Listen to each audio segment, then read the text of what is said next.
มื่อนี้ค่อยก็มาส่งซองหรือว่ากัดบัตรเซิร์นอยู่บรรจมหานเมืองอัศพรแขวงสวรรณเขตพิละเมื่อคืนนี่เราค่อยวิดีมาเมื่อคืนนี่ของงานดอง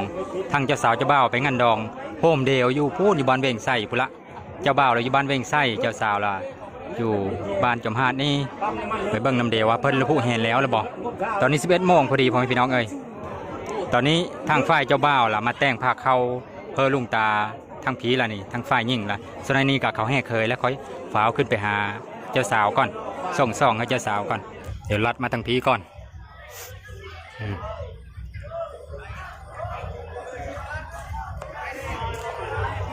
โอ้โหประดับงามเลยนี่เจ้าสาวน้ำเดียวดูน้ำเดียวนี่เจ้าสาวสบายดีเจ้าสาวนี่เครื่องสุมัตสุมาเพื่อนอมรพี่เลยก็เต็มอยู่ส่งซองเจ้าสาวก่อนเมื่อคืนนี้ไม่ได้มาคืนนี้หมอนขนาดบ่ดูแดนเป็นแดนแล้วหมู่เจ้าสาวลายขนาดบ่คืนนี้นะเอ้าเสียดายวินิมาเมื่อคืนนี้ขึ้นละลาย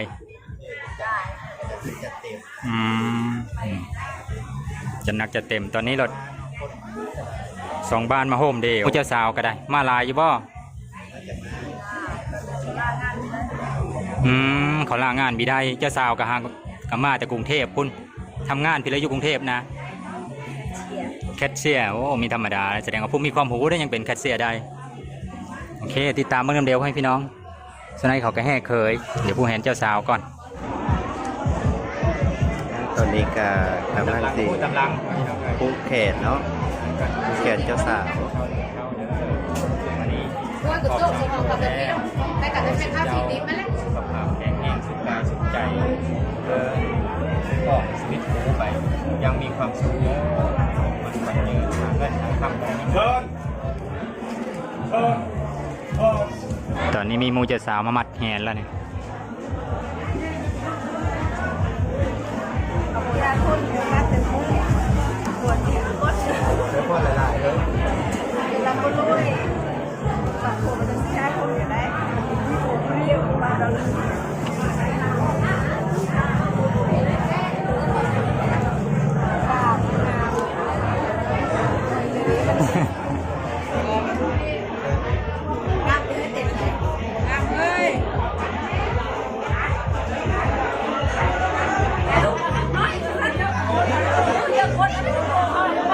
เบิ่งบรรยากาศตารางเพื่อนเจ้าสาว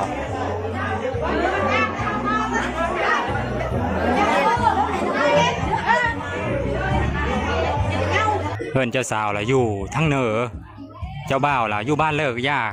ผู้ไทยสุมเฮานะต้องมาเสาเฮิร์นหรือว่าขอพักเศร้าอยู่พี่น้องเดียวว่าหรือมีแม่นพี่น้องเดียวก็ยาก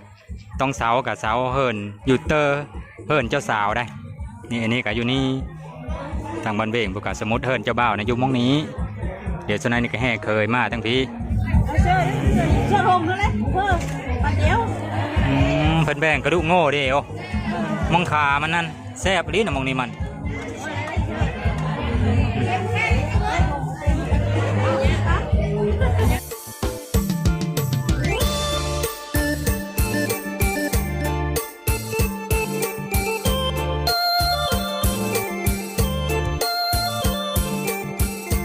เบิ่งบอลเจ้าบ่าวก้อนฟ้าผูกแขนเจ้าบ่าวก้อนเพิ่นอย่าแห่เคยได้นะนี่เจ้าบ่าวพร้อมแล้วตอนนี้ก็ได้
กินน้ำขายอีก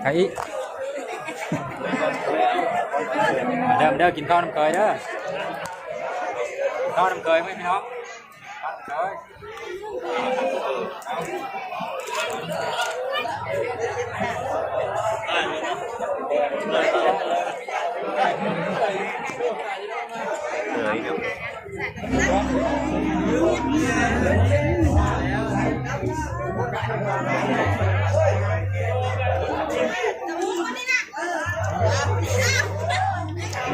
แซ่บ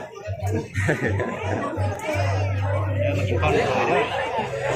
ยกน้ำเต้าแล้วข้าวน้ำเต้าทำไมจะเข้าแบบนั้นแหละมีน้ำเต้ามีกล่องได้เข้ามีดิ้นโยกน้ำเต้าเลยไปนี่เราที่สามารถเลย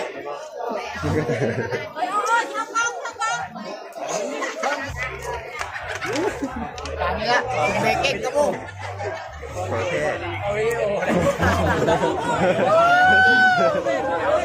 มีท่านอีกอะไรกัน เคยอีก เริ่มเฮ็ดพิธีแล้วนี่ที่พูดให้มีล้ำน้อยล้ำใหญ่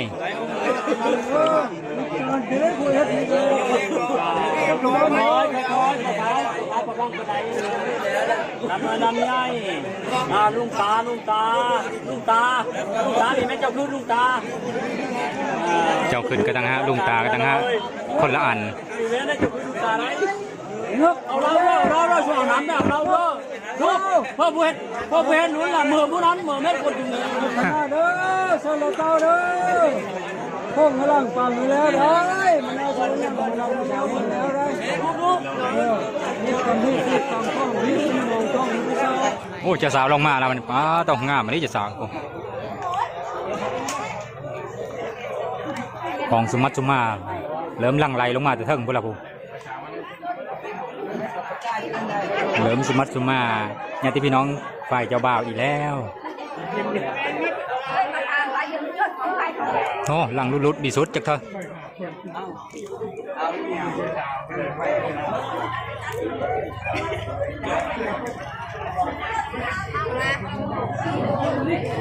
เอาซ้ำนี้ก่อนยังไหลลังไหลลงมาอยู่แน่มีผู้สาวเบิ่งต่อกันจัน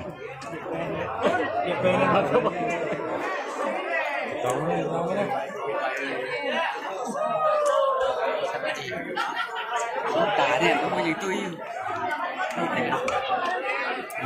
จะสาวเริ่มชุมมาแล้วได้ชุมมาพอเราก่อนชุมมาพอล้ามก่อน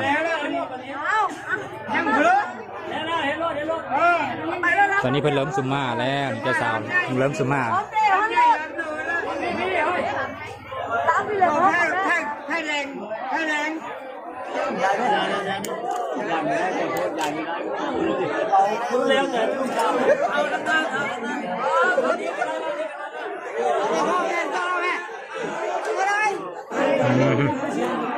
อันนี้อันลามได้เนี่ยได้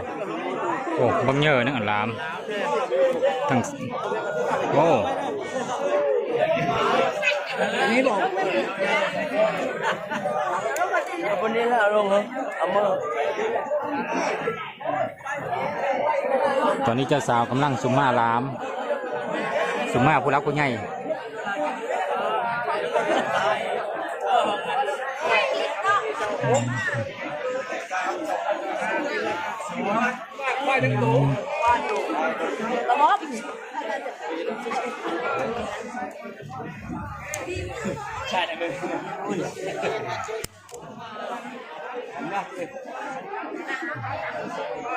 สุมัดสุมาเลยพ่อแม่พี่น้องเอ้ยผู้รักผู้ใหญ่แล้วมดสู้คนผู้ละแต่ว่าสุมาเฉพาะญาติพี่น้องฝ่ายเจ้าบ่าวได้มีเงินตอบทั้งนี้มีเงินยัดสเตอร์กันให้เป็นคนแม่เดียวคำพูดเป็นหลายคำพูดเยอ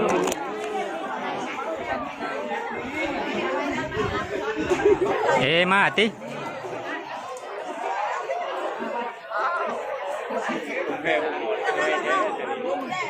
ยังมีท่านมดอยู่นะฮะยังลังไลขึ้นไปเอาอยู่มอนก็ได้ของสุมัดสุมาเพิ่งกับกองเจ้งเพ้งอยู่ลายขนาดกองบักเจอเนี่ยพี่น้องเอ้ย มีทั้งสนะทั้งหมอนทั้งแพร่ทั้งสิ้นก็มีน่าฮักกะลิจะสาวกัน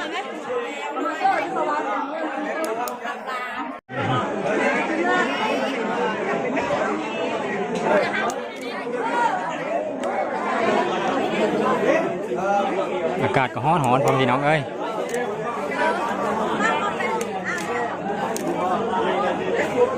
นี่สองสาวนี่พ่ออยู่พี่โอ้เมื่อคืนนี่มอนขนาดบ่แดนเป็นแดนบ่แน่ย่าว่านอนดึกเมื่อคืนนี่เครื่องสุมัดสุมาก็ยังมีมดอยู่ยังขึ้นไปหาอยู่เป็นญาติพี่น้องไกลหรือไก่ซ้ำคันที่ไกลๆเนี่ยก็ต้องมีสิ้นนำได้โมเมนต์แพ้ยังเดียวได้คันที่ผู้ชายก็ต้องเป็นระดับพาคันที่เป็นผู้ชายก็ต้องระดับพาสลงผู้หญิงก็สิ้นใหม่สิ้นใหม่ได้นี่ผมอ๋อสิ้นงามมาเลยนี่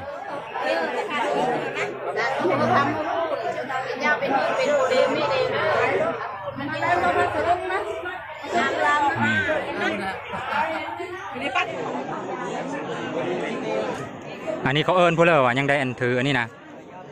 ต้องเป็นอ้ายหรือเป็นน้องทางฝ่ายเจ้าบ่าวน้องบอกคันถ้าน้องเราต้องเฮ็ดแบบนี้นี่พักผาอีอุทัยซึมเฮาแล้วเป็นสัญลักษณ์ว่าคันถ้าเป็นเคยแล้วเฮอดุเฮอมั่นนี่เฮอหาอยู่หากินอันนี้ก็ทางไห้ทางโซนนี่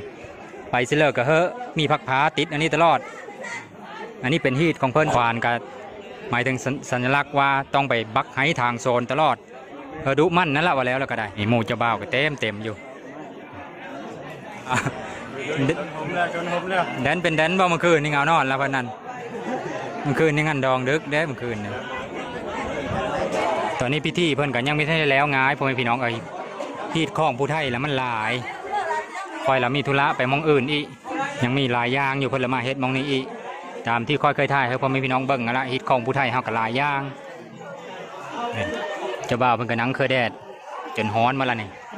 ก็สิมีธุระไปบ้านบึงพะเนาะไปหาถ่ายคลิปนัดสาวๆถ่ายคลิปกินมะม่วงอยู่พุ่นบ้านบึงพะเนาะพุ่นเอาเป็นว่าคลิปนี้ก็ซ้ำนี้เด้อพ่อแม่พี่น้องเด้อตอนนี้ก็12 โมงแล้วขอขอบอกขอบเจอ FC มัดทุกคนเด้อที่สนับสนุนโดยการฮับส้มโฆษณาให้ก็ได้เดี๋ยวคลิปหน้าพอเดี๋ยวไม่เด้อ